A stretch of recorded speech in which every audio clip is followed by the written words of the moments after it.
Très bien. Alors on déclare cette soirée ouverte. Madame le maire va arriver dans quelques minutes, mais elle a dit de commencer sans elle, parce que bon, vous êtes là à l'heure, et c'est un petit peu ennuyeux de décaler la cérémonie. Alors, monsieur le président de la communauté des communes, monsieur le responsable départemental du tourisme, madame la responsable de l'ADT, merci d'être venue. De la communication, ah, c'est déjà pas mal, hein, c'est déjà pas mal. Mesdames et messieurs les maires des communes, vous êtes nombreux à être venus, je vous remercie. Je remercie aussi les étudiants, leurs professeurs. Où est Anissa? Anissa, pourquoi tu te caches? Ah non, là tu vas venir. Hein. Ah si, tu vas faire l'effort de venir jusque-là. Anissa, c'est une grande mécène, enfin plutôt son institution est une grande mécène des VMF. Voilà. Alors, pourquoi sommes-nous là ce soir? Donc, mesdames et messieurs, bonsoir, j'ai oublié quand même le mot essentiel. Allez, on en a qui arrivent, des petits retardataires, coucou. Installez-vous les garçons. Alors, nous sommes là ce soir pour une célébration. Il s'avère que l'année dernière, le château de Haut-Ségur a été primé par les VMF. Donc, le château a remporté le prix VMF IESA. Alors, vous n'êtes pas tous abonnés à la newsletter du château, donc vous ne savez peut-être pas ce que sont les VMF. Vieille Maison Française, une des principales associations en France qui défend et qui aide les propriétaires de belles demeures, des demeures historiques. Et pour les aider, notamment financièrement, ils organisent des concours. Il faut bien qu'ils trouvent un peu d'argent. Alors, oui, vous avez compris. Donc, ils cherchent des mécènes. Et parmi les mécènes, on a l'IESA, l'Institut supérieur des arts et de la culture, qui chaque année et depuis plus de 12 ans donc, octroie un prix avec les VMF. Voilà. Donc ce soir, prix VMF IESA, et franchement j'adresse un immense merci, je remercierai encore à la fin, et vous savez, dans un tel parcours, c'est tellement important d'être soutenu, que bon, j'ai une mémoire pour ça redoutable, ad vitam aeternam, je n'oublierai pas les gens qui m'ont aidé. Les VMF, en fait, ça a été ma première famille de cœur, les premiers à me soutenir. Et aujourd'hui, on a parmi nous Gonzague de la Tourette, qui a pris sa retraite des VMF. Il était délégué Ardèche, tu t'es arrêté il y a 2 ans. Maintenant, Gonzague, j'espère que tu ne déprimes pas. Hein? Non, bon, ça va. Et c'est vrai que vous avez été les premiers à m'octroyer un prix. J'avais obtenu 5 000 €, mais dans le cadre donc départemental, au niveau départemental. Gonzague a été remplacé par monsieur Drouillet, Dominique, que je remercie très sincèrement aussi d'être là ce soir. Avant-hier, il était dans le Pacifique, il est catapulté au Ségur, alors il est peut-être en plein décalage horaire, il faut le pardonner.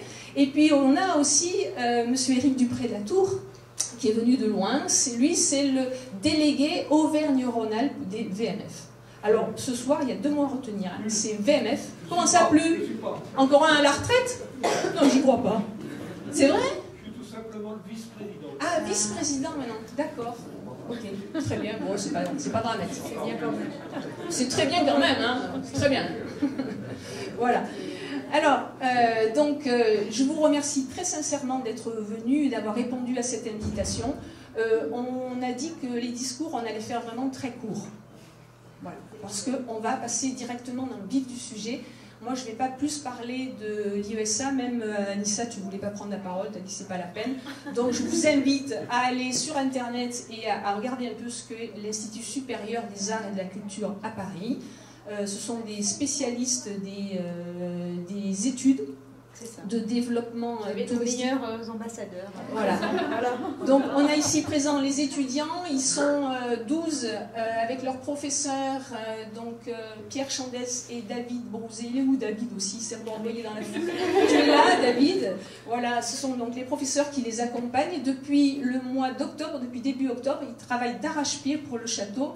Et croyez-moi, maintenant, ils ne sont pas imbattables sur l'Ardèche, mais ils en connaissent beaucoup. Parce qu'ils ont fait...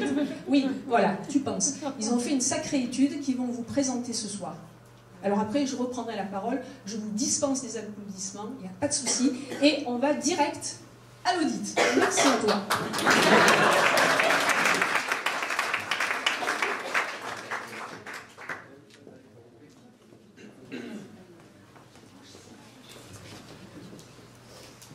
Bonjour, donc merci encore une fois d'être venu à la remise de l'étude VMF de développement touristique qui a été gagnée par le château de Haut-Ségur.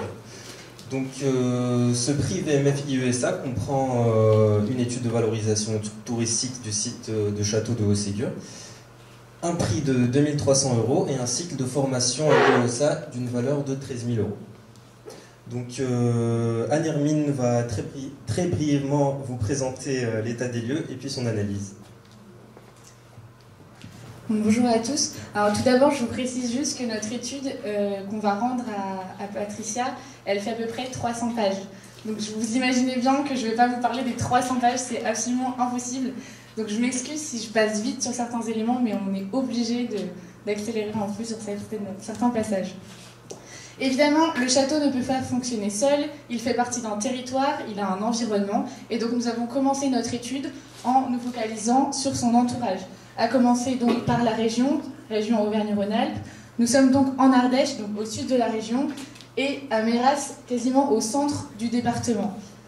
Nous avons une commune de Meyras, qui fait partie d'un ensemble, donc l'EPCI, c'est-à-dire un établissement public de coopération intercommunale qui comprend 16 communes et qui peuvent éventuellement organiser des projets, notamment culturels et touristiques, ensemble. Nous avons un territoire qui est particulièrement riche, particulièrement diversifié, avec notamment le PNR, donc le parc régional des Monts d'Ardèche, qui se trouve donc au cœur de l'Ardèche. Nous avons une diversité de paysages qui est très importante, avec à la fois la vallée du Rhône, les Alpes, mais aussi le Massif central, des présences de traces archéologiques. Nous avons une région qui est relativement accessible, avec 3 aéroports principaux, au niveau de Lyon, Chambéry et Grenoble, mais aussi des axes ferroviaires et routiers. Alors au niveau du département et de la commune, c'est un peu moins le cas, on n'a plus de gares sur le département, même s'il y aurait potentiellement des projets de réouverture, ça reste à voir. Mais du coup, le déplacement se fait essentiellement en voiture, éventuellement en vélo ou à pied. Au niveau de la démographie, on est sur la deuxième région la plus peuplée de France et la plus riche de France, avec 86% de la population active.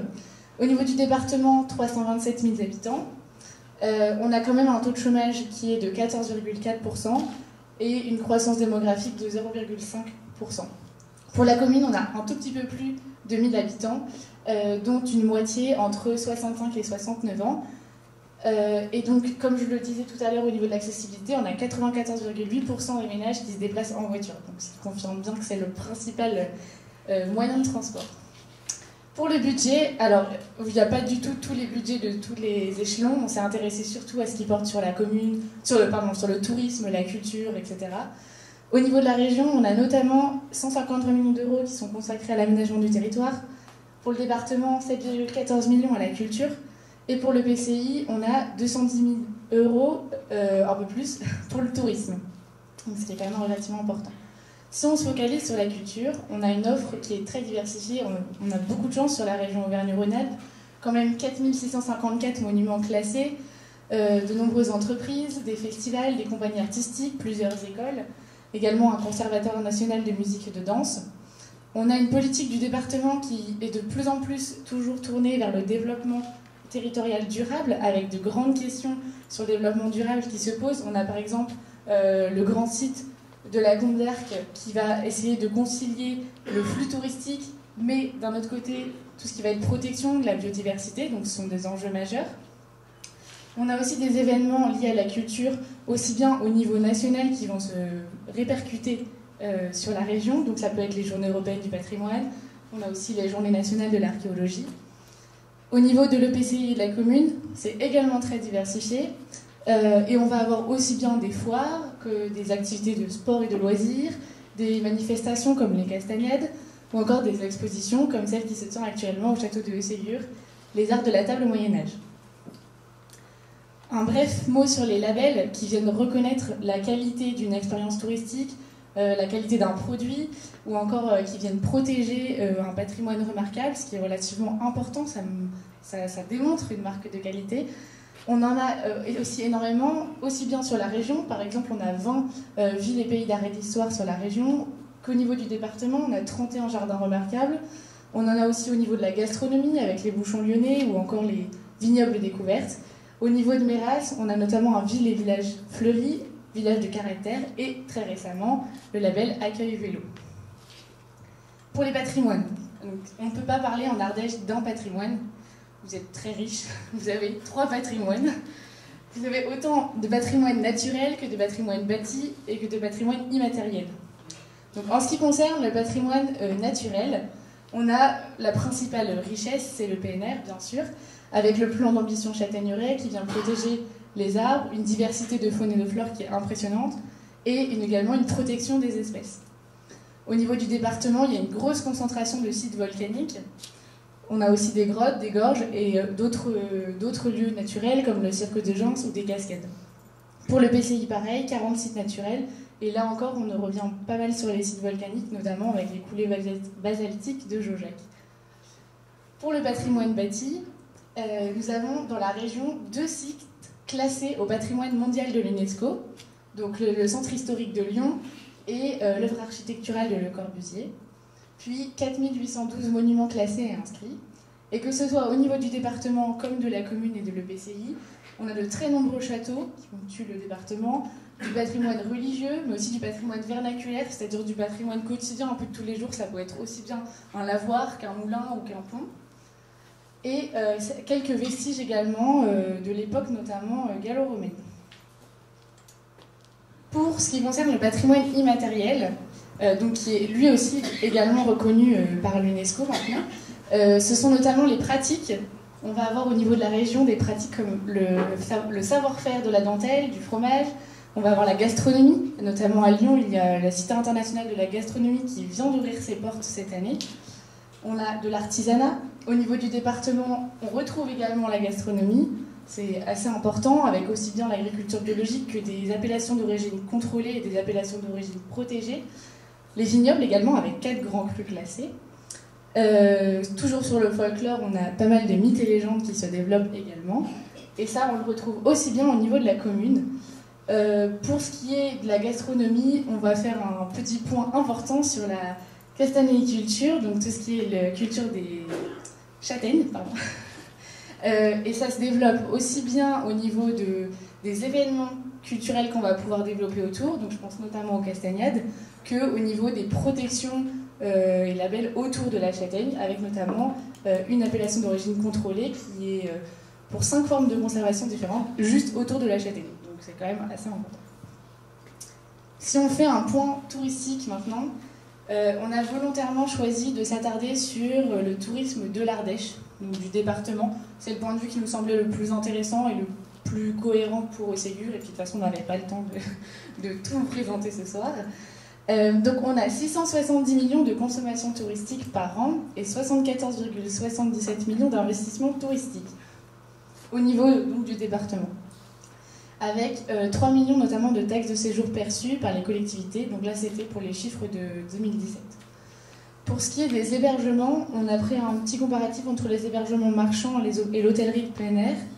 On a donc 5 millions, un peu plus de 5 millions de nuitées au niveau des hébergements marchands et un peu plus de 4 millions au niveau de l'hôtellerie de plein air. Pour ce qui est de la consommation touristique, donc ça c'est en fait l'étude quand un touriste vient dans le département, dans quoi il va dépenser le plus. Donc ici on voit que le panier moyen, son panier moyen, toutes saisons confondues, ce sera environ de 31 €. Et il va dépenser majoritairement au niveau de son hébergement et de sa restauration. Après le reste, ça va être un peu d'alimentation, quelques souvenirs et loisirs autour. Pour ce qui est donc des nuitées, on a 13 millions de nuitées touristiques en Ardèche jusqu'au 21 novembre 2019. Globalement, ce qu'il faut retenir, c'est que ce soit des touristes français, donc ce qui est la courbe bleue, ou des touristes étrangers pour la courbe rouge, on observe les mêmes pics touristiques, à savoir pendant la période estivale, juillet-août, mais également au niveau des ponts de printemps, donc ce qui va être Ascension, Pâques, Pentecôte, et aux vacances de la Toussaint. Et on observe exactement le même, à une moindre échelle, le même schéma au niveau de l'EPC. Alors, pour ce qui est de la fréquentation des sites touristiques, c'est ce qui est assez important, parce que ça veut dire qu'il y a des sites déjà connus, qui attirent déjà du monde, et donc s'ils attirent déjà du monde, potentiellement ils vont être intéressés puisqu'ils sont mobilisés pour venir, pour voir autre chose. Donc on a par exemple la grotte Chauvet qui fait partie du top 3 des sites les plus fréquentés. On a aussi le safari de Peaugres ou le grand site de la Vendorniac.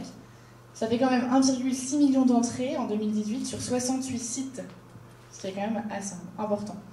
Pareil au niveau des sites culturels et sportifs qui attirent pas mal de touristes aussi. 270 000 spectateurs sur 25 événements en 2018 et 31 000 participants sur 17 manifestations sportives. Alors, ce qui est très à la mode ces derniers temps, par les temps qui courent et qui continue à croître, c'est donc le tourisme vert. On parle aussi de la fréquentation des voies douces, donc c'est le vélo notamment. On a 28 000 passages en vélo et on a des lieux assez plébiscités comme Arras-sur-Rhône, Rochemaure ou le viaduc de la Paire. Et enfin, un dernier atout vraiment touristique pour la région, ce sont la présence des thermes et donc des curistes qui sont à Nérac-les-Bains, Saint-Laurent-les-Bains et Vals-les-Bains avec plus de 47 000 entrées de clients bien-être en 2018. Alors, juste un petit point beaucoup plus restreint sur le tourisme au niveau des châteaux, puisque c'est bien le cas ici et c'est ce qui nous intéresse prioritairement. Donc il faut savoir que le château en France, globalement, relate notre histoire. C'est quelque chose qui est assez spécifique aux Français, et on en est d'ailleurs très fiers, donc il faut le valoriser, c'est un atout touristique, il faut vraiment profiter de cet avantage. Ensuite, il faut savoir qu'il y a énormément de propriétés privées, donc à peu près 1500 d'entre elles sont ouvertes au public, ce qui est quand même pas mal. Par contre, ça représente un double défi pour les propriétaires privés, puisqu'ils doivent à la fois entretenir leur château, parfois le restaurer, et en même temps adopter des politiques managériales, de marketing, de communication, savoir faire venir les clients premièrement, mais aussi les faire revenir, varier toujours les événements, etc., se renouveler, ce qui est parfois très lourd, aussi bien administrativement qu'en termes d'imagination et d'énergie. Alors, au niveau de l'histoire du château, je vais faire très court parce qu'on pourrait beaucoup développer. Et donc, le château date du XIIe siècle. C'est d'abord la tour de guet du château de Ventadour qui se trouve aussi sur la commune de Méras. Ensuite, en 1568, le duc de Ventadour va confier son château à son cousin François de Langlade, qui va acheter 3 châteaux, dont celui de Haut-Ségur. Et c'est son fils, en 1597, qui construira le bâtiment principal et les échauguettes. Et ce sera ensuite, sous la Révolution, que le château sera en partie un peu mutilé par son propriétaire pour éviter les ravages des révolutionnaires. Et donc c'est pour ça, sûrement, qu'on peut dire qu'il est aussi bien conservé aujourd'hui et que malgré quelques petites retouches, on a quand même un château qui est dans un état assez remarquable. Pour ce qui est de ce qu'on en voit aujourd'hui, le château en fait est à nouveau réuni, ce qui n'était pas le cas. Il était divisé par succession, et donc c'est sa propriétaire, Madame de Mangeon, qui en 2012 a enfin, en achetant la 3e et dernière partie du château, réuni le château. Donc ça s'est fait en 3 étapes, 2010, 2011, puis 2012. Je vais vous décrire très rapidement le château, et pour ce faire, je vais vous le décrire dans le sens qui est proposé à la visite. Et juste pour votre indication personnelle, je vous dis que le prix actuel de la visite est de 5 € minimum souhaité. On commence donc à l'extérieur et la propriétaire nous fait rentrer par la porte par laquelle vous êtes rentré dans cette salle, au fond, et nous fait rentrer dans cette pièce qui est donc la salle d'homme, une salle d'armes, mais aussi une cuisine et une cheminée derrière, on ne voit pas là. Ensuite, nous prenons la porte qui se trouve derrière vous, sur le côté, pour monter dans cette tour ici. Nous avons un escalier en vis, un escalier hors d'œuvre, un escalier main gauche, qui donc permettait aux défenseurs de défendre le château plus facilement et donc aux attaquants d'avoir plus de difficultés à le prendre. Cet escalier est le seul qui desserve le château, il dessert tous les étages, donc 3 au total. Au premier étage, nous avons les appartements des propriétaires et une chambre dite du régisseur avec une ancienne chapelle. Au deuxième étage, nous avons la chambre dite du seigneur et une salle à manger, en tout cas un lieu convivial où se trouve une cheminée. Et au dernier étage, nous avons un grand espace de plain-pied qui dessert les 4 échauguettes aux 4 angles, mais également un petit escalier qui permet de monter tout en haut de la tour, ce qui s'appelle le belvédère et qui nous offre un très beau panorama. Voilà vite fait les petites photos du château. Pour ce qui concerne le jardin, 4 à 8 hectares, c'est considérable, absolument incroyable. De nombreux animaux sauvages, beaucoup de variétés aussi au niveau de la flore. On a aussi un séchoir à châtaignes qui se trouve juste à l'extérieur, et également un four à pain qui a été récemment construit. On a un labyrinthe végétal et les traces d'un ancien puits. Et il faut savoir que pas très loin se trouve la voie romaine, la voie Domitius. Donc elle passe à proximité du jardin. Ça fait beaucoup d'informations. Du coup, je vais vous faire juste un petit récapitulatif, une petite analyse par échelon. Donc tout d'abord, au niveau national, donc l'Ardèche, la France, est la première destination touristique internationale. Donc il faut vraiment en profiter. Les gens viennent nous voir. Il y a une amplification de la concurrence. Donc ça veut dire quand même qu'il faut qu'on reste dans le jeu et qu'on joue la carte notamment de la qualité. C'est là qu'on est beaucoup attendu. On a une hausse des nuitées hors saison. Donc ça veut dire vraiment que tout ne se joue pas juste sur juillet et août. C'est très important. Mais une baisse de la fréquentation des hébergements en 2019, sachant que je précise quand même que cette baisse de fréquentation, elle reste quand même plus haute que les 5 dernières années, donc c'est pas non plus catastrophique. Au niveau de la région Auvergne-Rhône-Alpes, donc c'est la deuxième région la plus peuplée, mais aussi la plus riche, elle vit énormément du revenu du tourisme. On a bien du tourisme français, d'ailleurs les premiers touristes français ce sont des touristes de la région. Mais on a aussi des touristes étrangers, anglais, allemands, belges, suisses. On a une richesse et une diversité du paysage, comme on l'a vu notamment avec le PNR. Et on a un accès en transport qui, au niveau de la région, ça va encore, mais est un petit peu plus compliqué en dehors de la voiture quand on descend à l'échelle du département.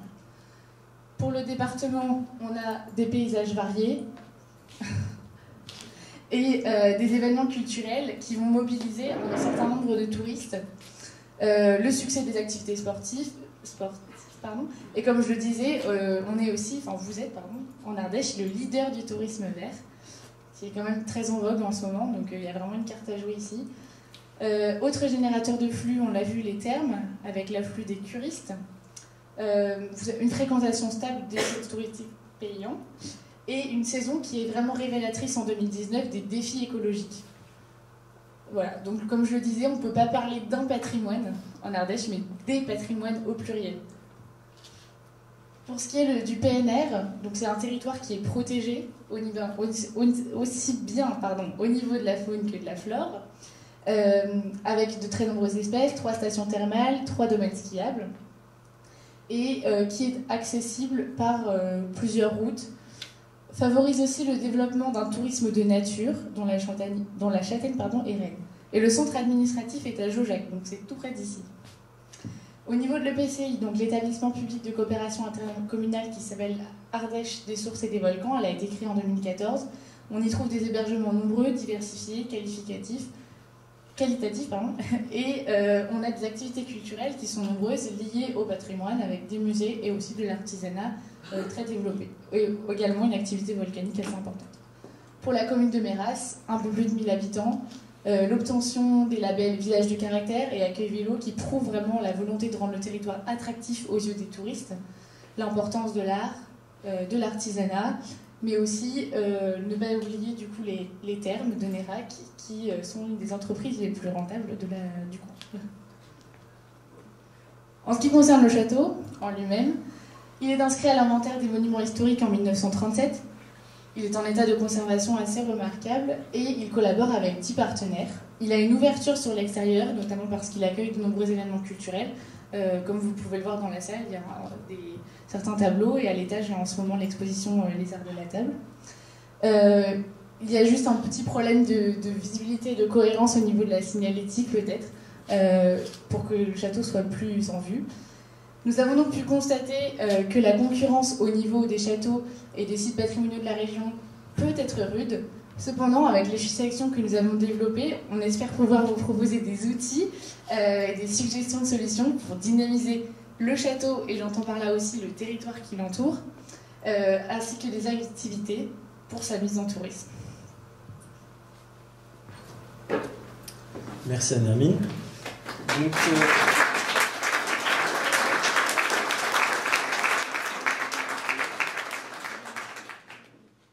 afin de comprendre les solutions proposées, il faut donc saisir le cheminement méthodologique.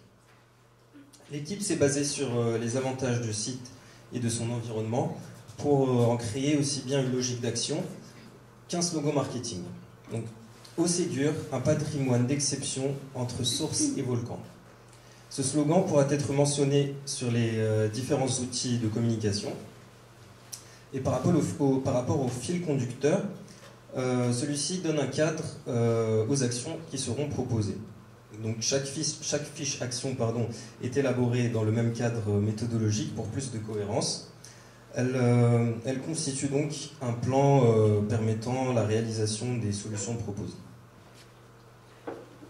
Donc j'invite Raphaël à venir pour expliquer les fiches actions. Ensuite ce sera Bénédicte. Voilà. Donc, suite à cette analyse, on va vous proposer différentes fiches actions qui nous ont semblé pertinentes. La première, et qui n'est pas des moindres, c'est l'action de redéfinition d'une stratégie de marketing. Donc c'est vraiment la première fiche action à mettre en place. Elle est primordiale. Donc nos objectifs avec cette action est de développer la qualité du marketing déjà mis en place, d'obtenir une clientèle pour les chambres d'hôtes et aussi de faire connaître les différentes offres et événements dans l'objectif final d'augmenter la fréquentation du site et donc du chiffre d'affaires. Nous avons aussi pensé autour de cette stratégie à créer une marque et une association des amis de Haut-Ségur pour appuyer la communication et aussi étendre les éventuels partenaires.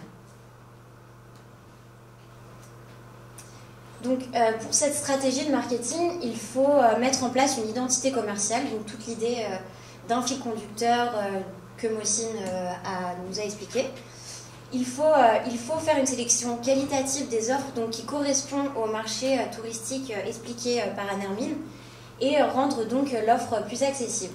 Au sujet de la marque, nous préconisons de vendre essentiellement des produits locaux, de qualité et surtout respectueux de l'environnement, et donner par le biais du produit l'envie de revenir ou bien de seulement venir pour créer un continuum d'expérience. Pour l'association, elle permettrait d'obtenir des subventions, mais pas seulement, aussi d'avoir une équipe de bénévoles pour aider la propriétaire et d'augmenter la communication. Il faut savoir que pour ce type d'études, pour la stratégie marketing, il est important d'avoir fait une étude des publics avant qui peut coûter environ 2 000 € pour bien cibler la clientèle et être sûr des offres qu'on propose. Les personnes que nous visons sont essentiellement donc des personnes amateurs de patrimoine, de visites de culturelles, de plusieurs types d'expositions et d'événements liés à la culture. Ça va être notre cible durant toutes les fiches actions qu'on va vous exposer. Et pour notre stratégie marketing, le marché qu'on vise est un marché haut de gamme, correspondant aux chambres d'hôtes qui va être expliqué plus tard par Bénédicte, et donc comme tous les domaines déjà un petit peu expliqués avant. Donc pour cette stratégie, il est important de mettre en place des partenariats. On a pensé par exemple à des offices de tourisme, des écoles en communication ou bien en marketing, des grandes structures comme Airbnb ou Booking, ou encore Patrice Besse, et plus localement au terme là par exemple Val-les-Bains ou encore Émerveillé par l'Ardèche, une marque qui fait beaucoup de communication. Voilà. Et donc c'est une étape qui est primordiale comme je l'ai dit, et il faut savoir que pour toutes les stratégies, pour toutes les actions qu'on va vous exposer, il est nécessaire un temps de maturation. C'est ce temps qui va permettre de bien appliquer l'offre et d'être sûr de ne pas se tromper. En revanche, il y a certains points à régler, notamment donc, la présence d'une équipe, la création d'une équipe compétente, qui sera aussi nécessaire durant tout le long, et aussi un ciblage de clientèle, la création d'une charte graphique et de fichiers prospects clients pour bien suivre les touristes et pouvoir avoir un lien avec eux. La deuxième fiche action, qui est aussi très importante, est la création d'une billetterie boutique. Donc les objectifs avec cette action est d'améliorer les espaces de vente, de générer plus de chiffre d'affaires et donc d'atteindre un équilibre financier. Outre ces aspects financiers, ça permet aussi de donner aux visiteurs l'image d'un château géré par des professionnels et d'avoir un suivi de la clientèle. Donc pour la mise en place de cette action, il faut créer un lieu accueillant, fonctionnel, bien organisé, avec notamment un catalogue, une prix de grille fixe et un suivi des ventes. Et aussi, il faut que les produits soient toujours en lien avec tout le fil conducteur, toute l'identité qu'on vous expose depuis le début. Au niveau, donc ce sera essentiellement pour les visiteurs, mais aussi pour les habitants locaux qui viendront visiter le château régulièrement. Donc, pour la billetterie en ligne, nous avons quelques propositions pour l'hébergement, donc comme Fnac, Darty, Cultura ou encore Patrivia, mais il faut savoir que les frais de gestion sont autour de 20%. Ensuite, il est bon aussi pour la marque pour la marque d'avoir des partenariats avec des marques locales, comme par exemple Bourganel, le Safran ou la Pastillerie des Thermes, et bien d'autres. Donc, lors de la création de la grille tarifaire, il faudra bien prendre en compte la gratuité ou encore les tarifs de réduction, c'est important. Et avec notre équipe, nous avions pensé à faire figurer sur le ticket de caisse un mot qui fasse comprendre aux visiteurs que l'argent qu'ils donnent à ce moment-là sert pour ce château et pour le développement. Et voilà. Et aussi pour la logistique, ce qui est très très important, c'est d'avoir un TPE car Meras n'a pas de banque et ça pourrait être difficile. Donc voilà.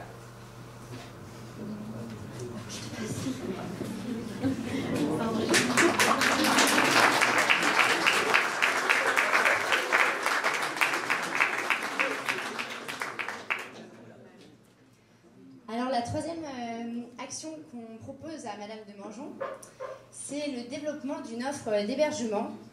Et cette offre est vraiment primordiale pour le développement économique du château, de Meras, mais aussi donc, de territoire. Et pour cela, donc, on a ciblé plusieurs objectifs. Donc, tout d'abord, de générer des liens forts donc, entre les acteurs locaux, le territoire et la clientèle. Il serait aussi pertinent d'obtenir un label ou alors la marque Qualité Tourisme. Il faudrait également que Madame de Mangeon adhère à des organismes de chambre d'hôtes et cela pourrait lui permettre d'augmenter sa visibilité et de ramener plus de clients au château. La réussite de ce projet est également basée sur le fait de se démarquer face à la concurrence. Donc il y a beaucoup de chambres d'hôtes dans le territoire et c'est pour ça que toutes les activités et toute l'offre des hébergements que nous proposons devront être personnalisables et individualisées pour chaque client.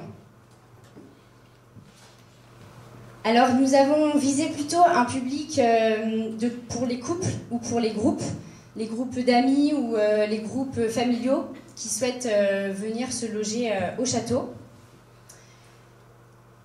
Et pour le développement de cette offre d'hébergement, nous avons pensé à plusieurs partenariats qui seront essentiels pour la mise en place de cette action, comme des structures culturelles, comme le château du Bruget, la grotte Chauvel, les safaris de Peaugres, mais également sportives. En fait, en plus d'une offre d'hébergement toute simple, une nuit dans un château, on propose aux clients donc de loger au château, mais également d'avoir des partenariats avec des structures qui leur permettent d'avoir des coûts réduits sur les billets d'entrée. Et voilà, et ça pourrait créer vraiment un véritable lien entre les différentes structures du département. La mise en place donc, des chambres d'hôtes peut se faire une fois les travaux finis. Donc, Madame de Mangeon prévoit la fin des travaux en janvier 2021. Et si tout se passe bien, une ouverture en avril 2021 serait vraiment importante.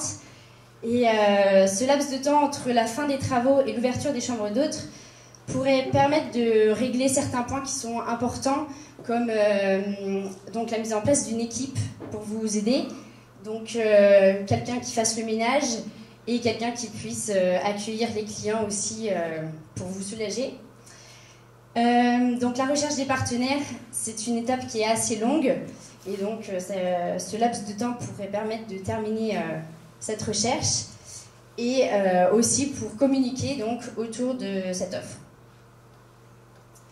Alors notre offre des chambres d'hôtes se divise en 4 offres différentes, mais qui reposent toutes sur une offre de base qui serait donc une visite gratuite du château, mais aussi des jardins quand ils seront aménagés. Donc des activités proposées aux clients avec une réduction, comme je vous l'ai dit tout à l'heure, un petit déjeuner et une nuitée. Alors on a fixé 2 prix pour les chambres. Un prix de 150 € pour 2 personnes pour les chambres du régisseur et du seigneur. Et nous avons établi ces prix en fonction des taxes, en fonction des frais de ménage. Et enfin voilà, on n'a pas fait ces prix au hasard. Et la suite avec l'accès au belvédère donc serait à 170 € pour 2 personnes. Bien sûr, les personnes pourraient compléter cette offre en rajoutant des nuits, des déjeuners ou des dîners. Et nous avons pensé qu'il serait intéressant d'inciter les personnes donc à venir une deuxième fois, enfin, à louer les chambres une deuxième fois, et donc ils auraient une réduction de 5% sur le prix s'ils reviennent. Alors, les 3 autres offres, il y a Devenez Châtelain le temps d'un séjour.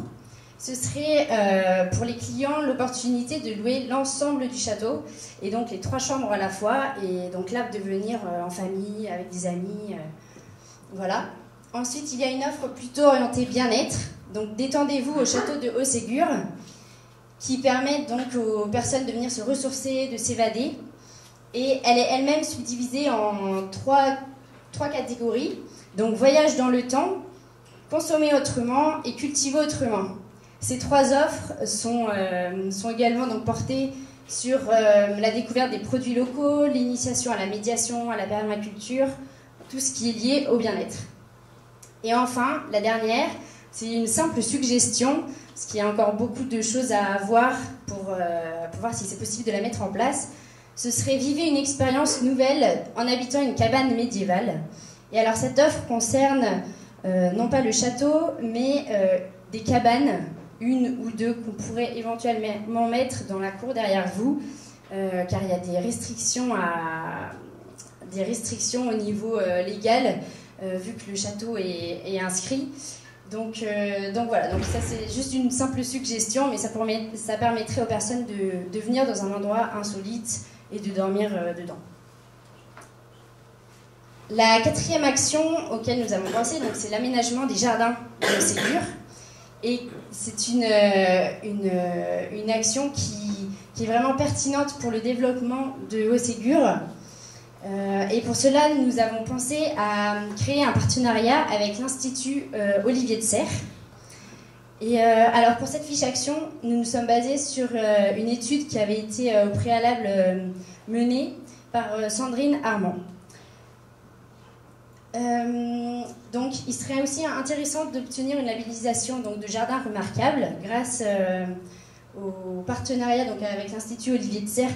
On pourrait s'aider pour la mise en place de ces jardins par la mise en place donc, de jardins humanistes comme il le faisait au XVIe siècle, parce que Olivier de Serres était un contemporain de Jean de Langlade, donc du XVIe.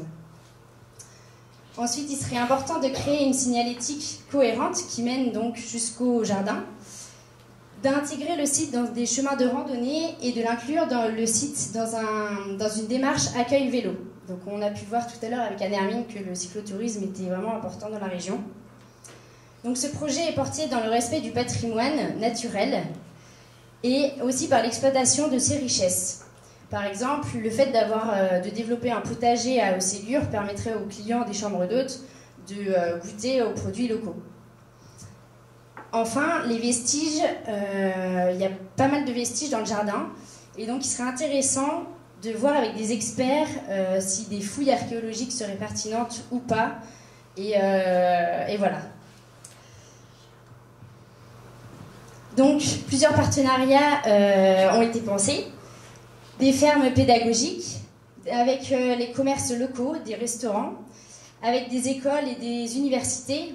On pensait par exemple au lycée agricole d'Olivier de Serres, et des associations en lien avec la nature et l'environnement, mais aussi également avec des EHPAD, donc pour que les personnes âgées puissent venir et éventuellement planter des fleurs, voilà, pour créer une certaine dynamique. Mais alors, cette action des jardins va se dérouler sur un temps assez long, parce que le temps de trouver tous ces partenariats, de solliciter des subventions et de trouver des paysagistes compétents, si Madame de Mangeon fait appel à un paysagiste, tout ça, ça demande du temps, donc on n'a pas pu définir tout à fait la durée, mais ce serait sur plusieurs années en tout cas. Il serait également pertinent de réfléchir à un tarif donc, pour la visite des jardins, et également clôturer donc, tout le jardin pour montrer aux gens extérieurs que c'est un domaine privé et donc qu'il faut payer si on veut y rentrer.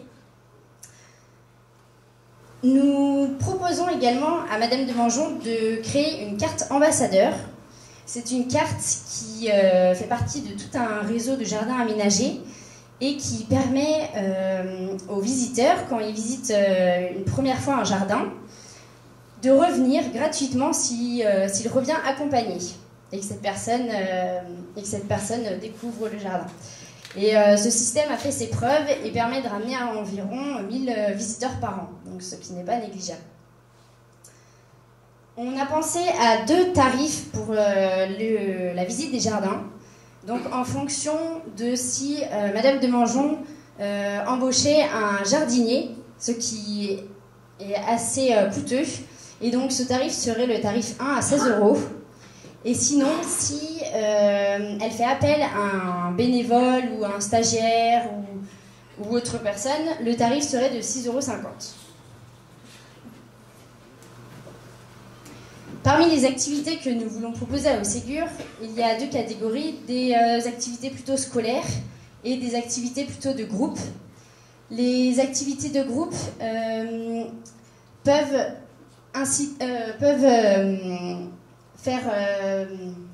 faire venir des professionnels comme les ateliers de yoga ou l'initiation à la permaculture, ce qui permettrait d'animer donc de ces ateliers. Ensuite, il y aurait donc les jardins participatifs, comme je vous en ai parlé tout à l'heure, en partenariat avec les maisons de retraite éventuellement. Après, il y aurait l'initiation à la naturopathie et les activités scolaires. Donc, on propose 4 types d'ateliers pour les enfants. Donc, atelier Mon Herbier, atelier Le Miel et les abeilles, atelier à la découverte des légumes du Moyen-Âge et Land Art. Et les groupes scolaires pourraient bénéficier donc d'un tarif réduit donc de 3,50 €.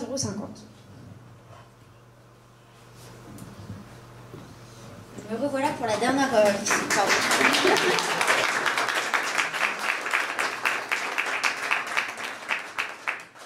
Donc je disais, me revoilà pour la dernière fiche action. Donc cette fiche action va concerner les activités culturelles. Nos objectifs avec cette fiche est de créer des activités et des événements locaux en lien avec l'identité locale et la demande des touristes en Ardèche. Nous voulons vraiment contribuer au rayonnement local et régional, mais aussi garantir la meilleure expérience possible pour les visiteurs et les amener à revenir et ainsi augmenter le taux de fréquentation. Donc il faut, là c'est un détail un peu général, je vous expliquerai les actions ensuite. Donc comme on l'a dit, toutes ces actions vont suivre le fil qu'on vous explique depuis le début. On va tenter de viser couples, familles, retraités, ainsi d'accueillir tous les passionnés du patrimoine, de la nature. Notre volonté est vraiment de faire en sorte de créer un lien social et un générateur de flux au sein du château. Pour ça, il faut bien prendre en compte qu'un démarchage est nécessaire afin de trouver des prestataires, des artistes et des partenaires. ainsi qu'une communication régulière et qualitative. Et encore une fois, la création d'une liste de contacts. Ensuite, les partenariats sont aussi très importants, car ils vont permettre une visibilité et la croissance commerciale. Et aussi, le système de carte d'ambassadeur sera conseillé, comme déjà expliqué par Bénédicte, mais cette fois-ci avec des châteaux avoisinants. Il y a quelques points à régler, donc il faut toujours une équipe et il faut toujours des spécialistes et une identité bien claire et bien définie. Donc, dans toutes les actions que je vais vous énoncer, les objectifs principaux sont de créer une nouvelle dynamique, de faire du château de Haut-Ségur un lieu pluridisciplinaire, un lieu de partage et d'expérience. Nous voulons vraiment centrer toutes ces activités autour de deux grands mots, authenticité et immersion. Nous souhaitons vraiment fidéliser les passionnés, intégrer le visiteur dans le territoire et les coutumes ardéchoises. Donc on le propose à travers d'activités comme des centres d'accueil d'événementiel, destinés à des associations culturelles ou entreprises qui viendraient séjourner le temps d'un week-end, une journée ou plusieurs jours, ou bien encore lors d'organisation de concerts de musique médiévale pour immerger le spectateur dans l'époque médiévale, avec toujours un petit plus lors de la fête de la musique, où nous conseillons d'ouvrir le site gratuit. Voilà. Et aussi, concernant tout ce qui est production locale, nous conseillons aussi de créer un week-end du goût. Donc ça serait un festival gastronomique qui pourrait être organisé avec la mairie afin de développer tant le château que la commune et aussi valoriser et encourager les pratiques et les producteurs ardéchois. Les autres activités qu'on propose aussi, c'est donc dans la gratuité les Journées européennes du patrimoine. Nous conseillons qu'elles soient organisées avec des visites commentées, théâtralisées, en faisant appel à des bénévoles ou bien des artistes. Et aussi, nous proposons une journée médiévale lors du plus haut pic touristique qui a lieu le 8 août, avec pareil des spectacles afin d'immerger un maximum. Et une action qui est un petit peu différente serait l'escape game, qui est une activité un petit peu plus tendance et originale, qui ramènerait une clientèle différente, plus de jeunes, et qui immergera le visiteur d'une manière un peu plus amusante.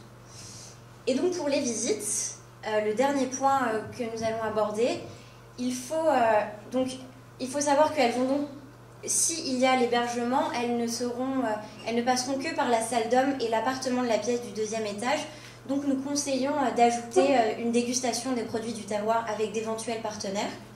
Et si jamais la propriétaire est trop occupée, de mettre en place des visites commentées, diffusées grâce à des haut-parleurs et ainsi rendre la visite un petit peu plus libre et accessible.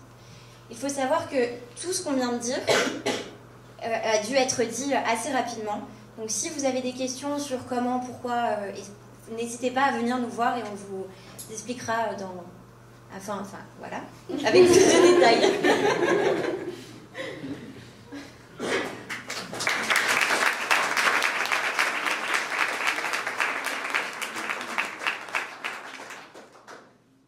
Nous vous remercions pour votre écoute. Merci à la direction des VMF de l'IESA, à Madame de Mangeon, ainsi qu'à toutes les personnes nous ayant donné les informations nécessaires à la réalisation de cette étude. Et un grand merci aussi aux personnes qui nous accueillent chez eux. Et place maintenant à la remise de l'étude. J'invite Madame de Mangeon à nous rejoindre.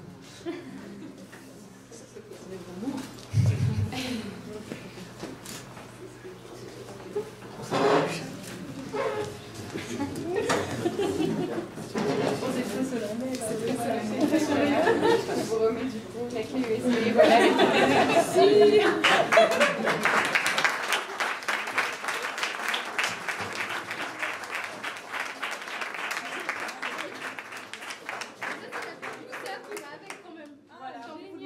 Bon, j'ai gagné une clé USB. Super. Bon, je ne vous fais pas la bise, ça va être très long. Bon, je ne sais pas vous, mais là, d'avoir écouté tout ça, je suis très fatiguée. restauration, c'est une chose. Et l'animation, la gestion d'édifices en est une autre, et j'en étais bien consciente. Ça fait des années que j'y pense. J'ai pensé à beaucoup de solutions que vous présentez. Je pense que je vais découvrir d'autres choses en lisant tranquillement votre étude. Et là, sérieusement, je suis vraiment très fatiguée.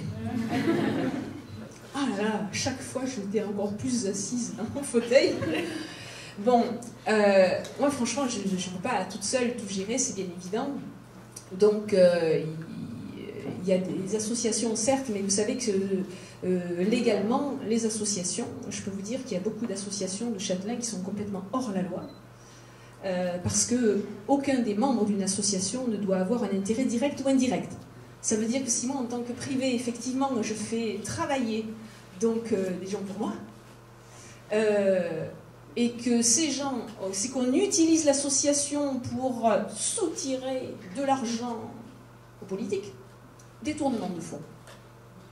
Ouais. Alors c'est vrai que c'est très difficile.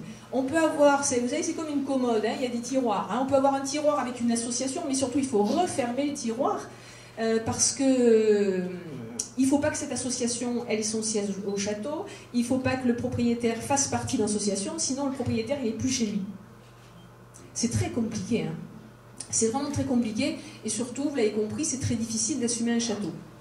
Donc, moi je pense déjà à des gens, Jean-Mi, tu es arrivé un peu tard, mais voilà, Jean-Mi, il pourrait se charger de la réception. Par exemple, je pensais à toi, pour te faire travailler aussi, bien sûr.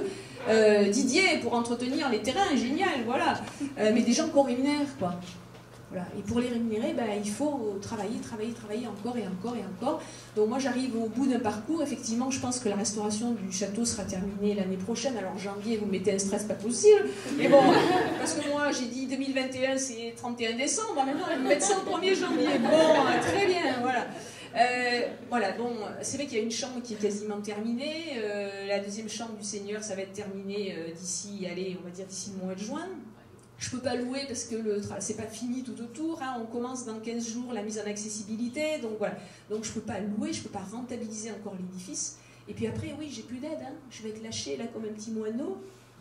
J'ai plus l'aide de Régis qui est derrière, que je remercie, de la Direction Régionale des Affaires Culturelles. Il vient de loin, Régis, il a pratiquement 3 heures de route. Alors merci Régis. Il suit quand même les travaux qui sont au château depuis plusieurs années.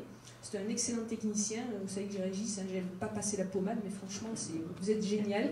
Je me régale à travailler avec vous, c'est super. Et après, voilà, d'un coup, je vais être catapultée, moi, du haut d'une échauguette. Hein.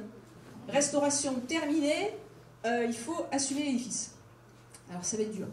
Voilà. C'est vrai que ça va être difficile, et ça me fait quand même un peu angoisser, parce que le mot marketing m'a donné mal à la tête.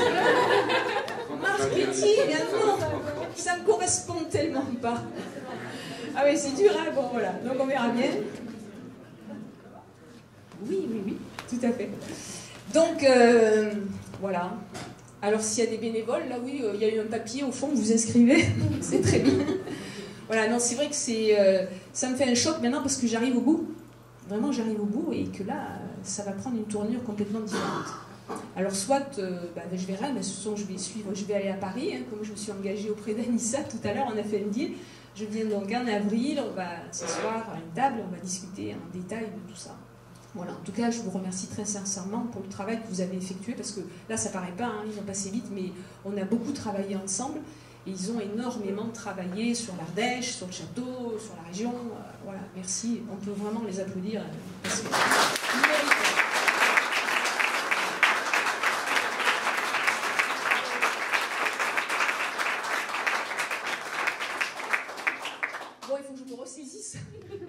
Après cette fatigue-là, terrible. Alors, il y a deux choses. Je vais me permettre de faire une petite parenthèse parce que beaucoup d'entre vous savent que je suis quelqu'un de très solidaire. Et on a ce soir parmi nous monsieur le maire de la commune de Genestel. À Genestel, on a un beau château. Tu peux mettre? Ça y est? Oh, mais c'est déjà derrière moi! Et...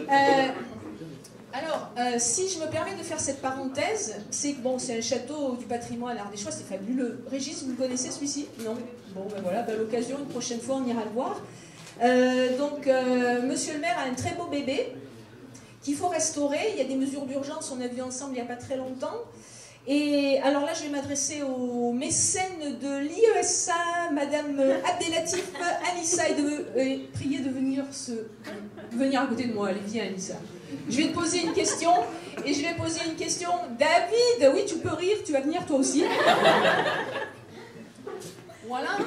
Alors, ces messieurs, dames, Pierre, etc., font partie d'un jury. Alors moi, je vais leur poser une question.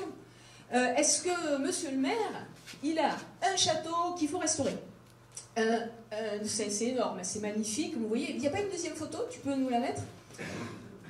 Et regardez, non mais franchement c'est beau. Alors, il cherche un porteur de projet. Vous êtes bien placé. Alors déjà, première question, est-ce qu'il peut postuler au prix IESA, VMF IESA, cette année, l'année prochaine? Est-ce qu'il vaut mieux qu'il attende un petit peu d'avancer dans les travaux? Mais le problème, c'est qu'il a besoin, il aimerait savoir ce que son château peut devenir. C'est ça. Pour ça, il faut plusieurs mois d'études. Ouais, il faut plusieurs mois d'études, ouais, c'est ça. Et alors après... Et il faut faire partie des VMF. Non mais ça c'est évident. Non mais ça c'est évident. Ouais. Non mais là, demain il fait partie des VMF. Hein. Ouais, ouais. Là, il faut appeler Constance. Il faut appeler Constance. Ouais. Voilà, super. Vraiment. Mais déjà, est-ce qu'il pourrait postuler? C'était juste ma question, sachant que le château est à restaurer, mais surtout pour le restaurer, il faut qu'il ait un projet. Pour l'étude IESA VMF, déjà, il faut qu'il passe par la phase de la présélection auprès de... Parce que VMF fait une présélection pour l'IESA. Oui. Donc, parmi une quinzaine de dossiers, nous, au final, on en voit 4 ou 5.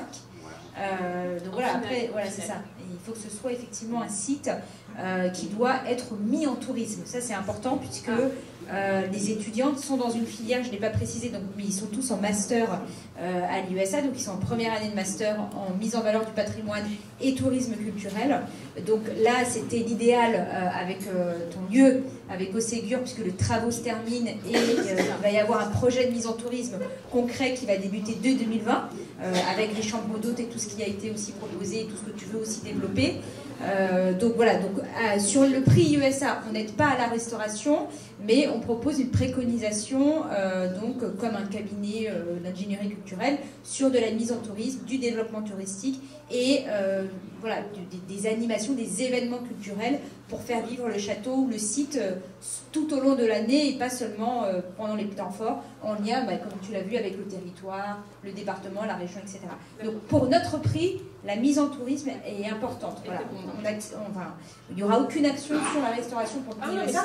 Et après, il y a plein d'autres prix qui pourraient effectivement correspondre. Ah mais ça, ils ont, je sais pas, une vingtaine de prix maintenant. Oui, non mais il peut postuler pour plein. Ouais. Et vous pouvez être primé donc plusieurs fois, c'est-à-dire la même année. Hein. Ce qui a été ton cas. Non. Est-ce que ça a été mon cas? Tu as été primé 2 fois. Ah oui, non, mais ça a été échelonné plusieurs fois, non, plus que ça, et sur plusieurs années. C'est ça. Voilà. Mais par contre, il y a des candidats qui peuvent être primés la même année 3 fois par les VMF, puisque les jurys sont complètement différents. Voilà. Je peux répondre? Oui, on a. Ah oui. Alors oui, cette fois-ci, je ne me trompe pas, on a le vice-président de la région Auvergne-Rhône-Alpes qui va prendre la parole, c'est super. Vous voyez, c'est important d'être solidaire, donc vous avez bien fait de venir. Merci.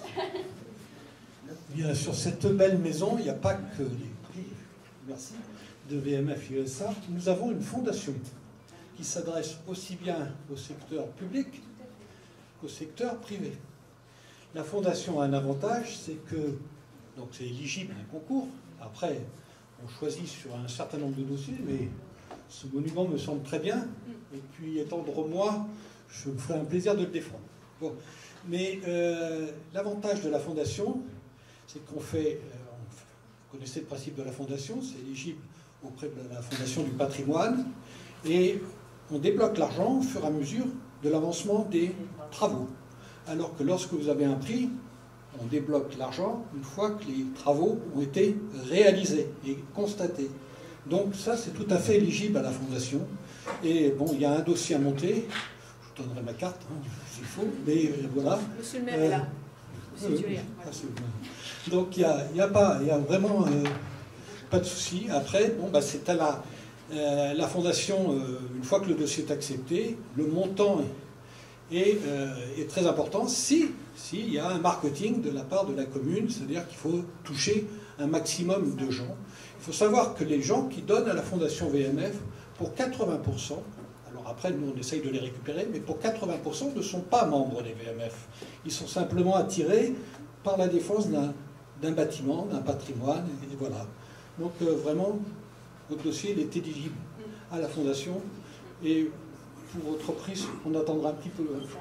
Voilà, super. Merci Eric, merci beaucoup. Voilà. Simple question, est-ce qu'il y a Céline du Moulinage? Je vais juste rajouter quelque chose.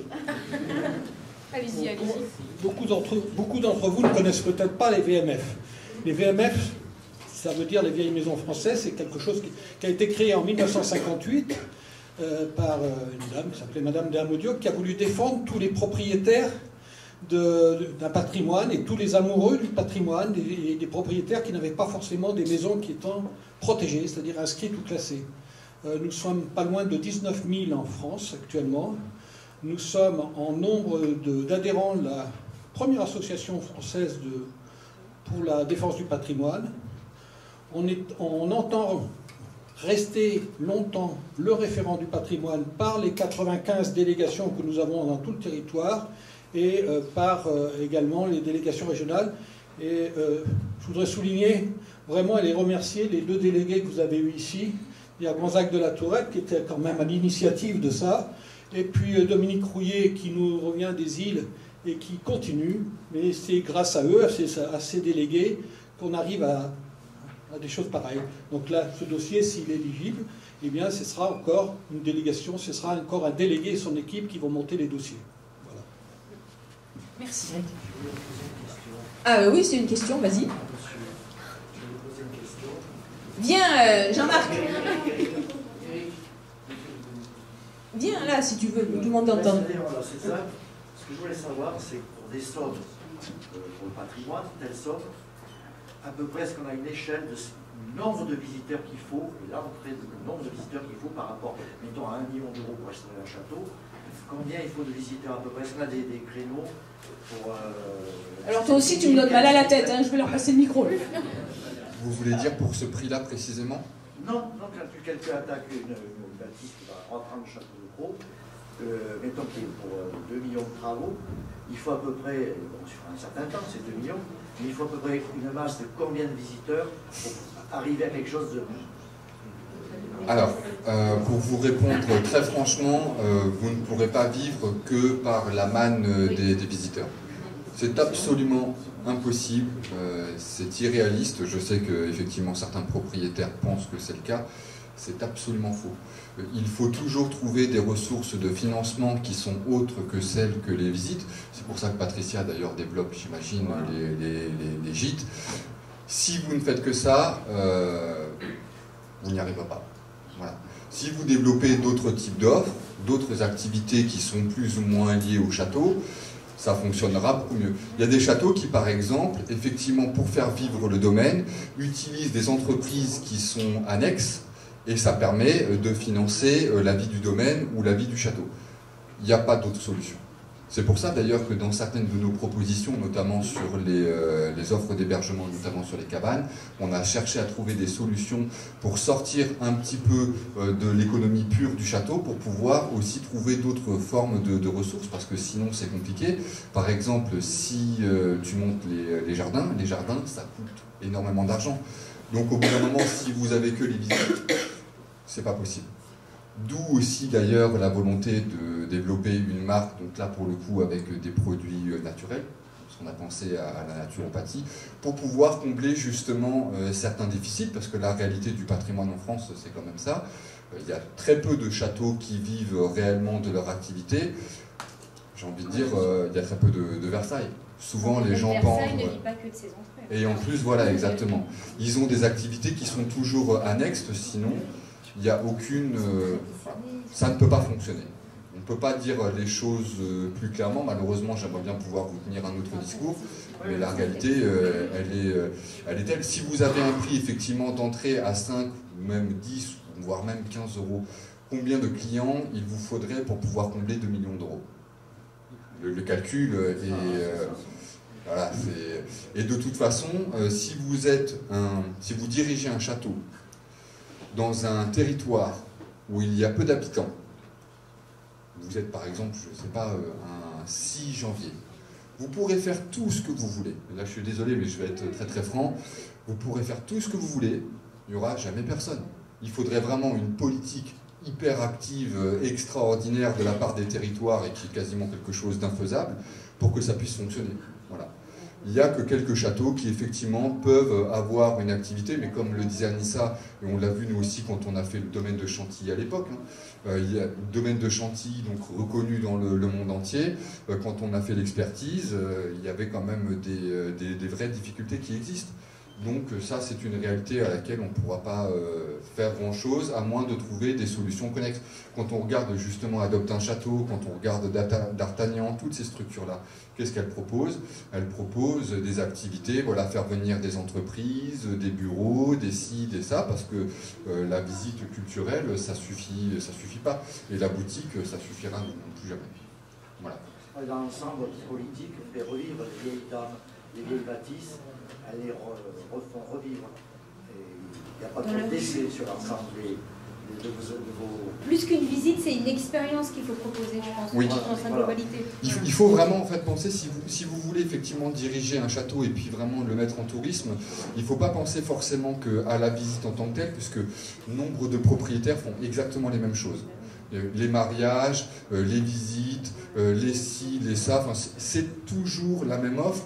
Et souvent, les propriétaires pensent avoir la bonne idée, mais parce qu'ils ne se sont pas renseignés. Là. Je suis désolé, mais ça s'appelle du marketing. C'est des études, voilà, c'est les fameuses études de marché pour éviter justement de faire ce que font les concurrents. Et ils le font tous. Vous avez une dizaine de milliers de châteaux qui sont mis en tourisme en France et avec exactement les mêmes propositions. La boutique, on vend les mêmes produits. Les visites sont au même prix, on a toujours des expositions, quelques petits festivals mais qui sont difficiles à faire vivre, et puis pour le reste, bah voilà, il ne se passe plus grand chose.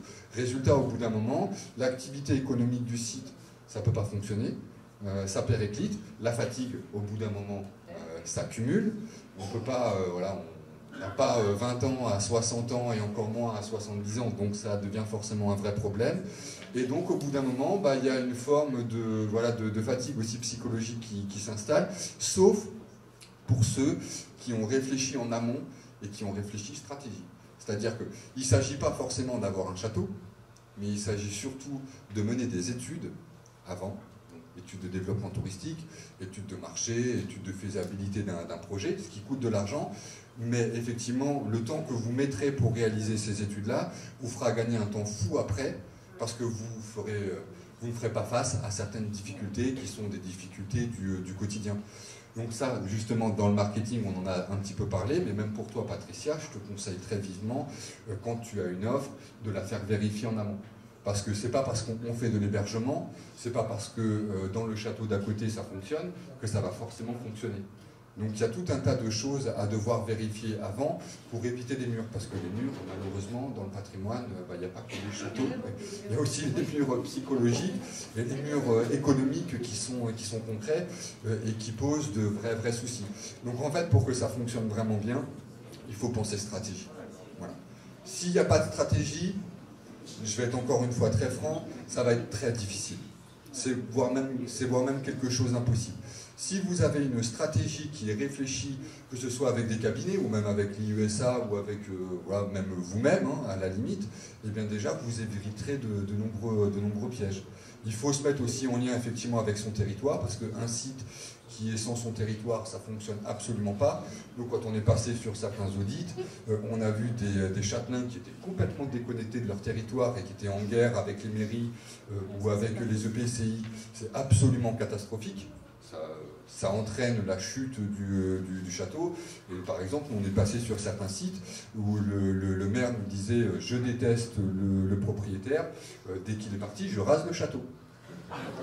Voilà. Je l'ai entendu à quelques reprises. Malheureusement, c'est une réalité. Et le propriétaire qui, lui, est complètement déboussolé et qui ne sait plus comment faire, et donc, bah, au bout d'un moment, ça a des conséquences qui sont réelles. Le fait qu'on ait des châteaux qui soient détruits, c'est pas quelque chose qui est faux. Ça existe, ça arrive. Il y a des communes qui le font sans trop se poser de questions, juste parce qu'il y a quelques pierres qui s'écroulent. Mais tout ça, encore une fois, s'il y avait une volonté, une cohésion, une stratégie et un lien entre les propriétaires et le territoire, ça fonctionnerait beaucoup mieux.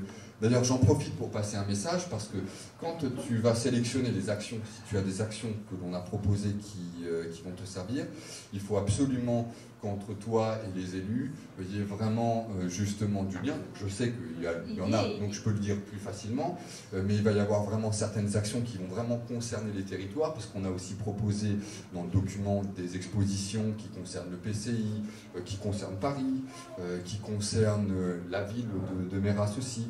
Donc il y a tout ce genre de choses-là qui vont vous être utiles et qui permettront justement de développer aussi bien l'activité du château que l'activité aussi des territoires, que ce soit au niveau de la nature, au niveau du patrimoine, enfin voilà, il y a tout un tas de choses. Quand tu vas plonger dans l'étude, si déjà là c'était fatigant, ce que je peux comprendre, je peux te garantir qu'il y a certains moments où ils vont te donner de vrais mots de tête, parce qu'ils sont rentrés dans des détails qui sont extrêmement précis, notamment dans des coûts financiers, que ce soit pour des budgets des fois très importants, mais aussi des fois pour des budgets qui sont très simples.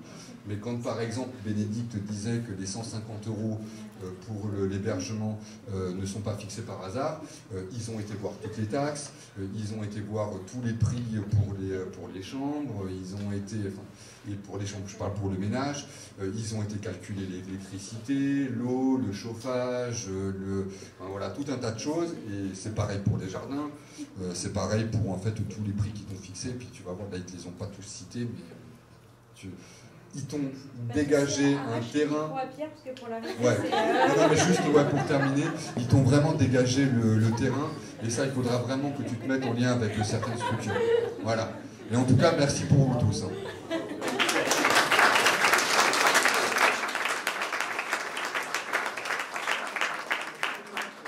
Pardon ? Oui. Je veux remercier déjà Patricia d'avoir passé la photo et d'avoir bien voulu soulever ce sujet qui est un sujet communal. Simplement, ce que la commune recherche, c'est vrai que sur le château en lui-même, il y a énormément de travaux à l'intérieur, donc il est préservé, donc très bien. La commune, où elle a un souci, c'est que la partie qu'on voit plus loin, c'est les anciennes écuries et grandes, il a plus de toit. Et là, on a vraiment un souci de couvrir cet espace pour le préserver et éviter que les bouts s'effondrent. Et la logique, c'était un peu de dire, avant de faire quelque chose, il faut qu'on sache ce qu'on veut en faire dessous, parce que ça va entraîner énormément. Et pour savoir ce qu'on veut en faire dessous à l'intérieur, donc la partie écurie voûtée, la partie grange, là, on aimerait trouver, c'est un peu un appel à... Mais oui, mais justement, j'allais vous le dire. Dans 2 ou 3 ans, la commune, elle peut financer, avec l'aide bien sûr de la BRAC et d'autres, financer la partie construction, et il faut que dessous, après, on trouve quelqu'un qui a envie de faire quelque chose de ces lieux. Voilà. Et c'est un porteur de projet, et il y en a là. C'est pour ça que j'ai parlé de vous. Après, je vais faire une deuxième parenthèse, mais vraiment très courte. On a parmi nous Céline, qui fait partie d'une des propriétaires du moulinage de Saint-Antoine. Moi, je suis passionnée par le patrimoine, et je vous le dis, je suis quand même très solidaire. Ce patrimoine, Bernard, il faudrait que tu ailles y jeter un œil. Il y a un moulinage extraordinaire du XVe siècle qui a été massacré par des maçons qui ont foutu du ciment de partout. Je sais pas, ils ont eu un devis qui leur a fait peur parce qu'il faut tout enlever. Alors ce que je proposais, et puis ça va être la fin de la parenthèse, c'est que Bernard, Mumu, il y a plein de présidents d'associations de sauvegarde du patrimoine. Je lance donc le 19 avril une journée solidaire pour aller libérer le moulin de Saint-Antoine.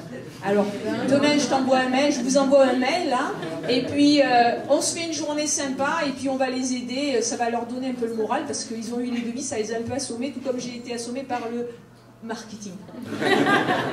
Voilà. Alors, avant de... Oui.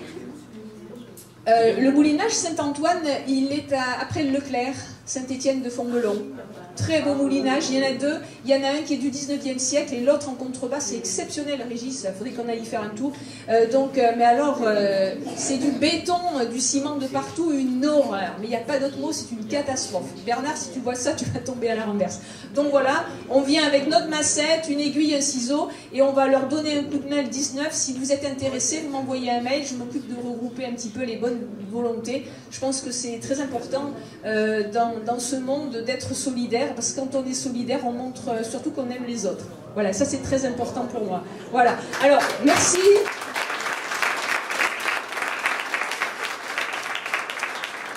On va passer au moment le plus attendu pour se remettre de ses émotions.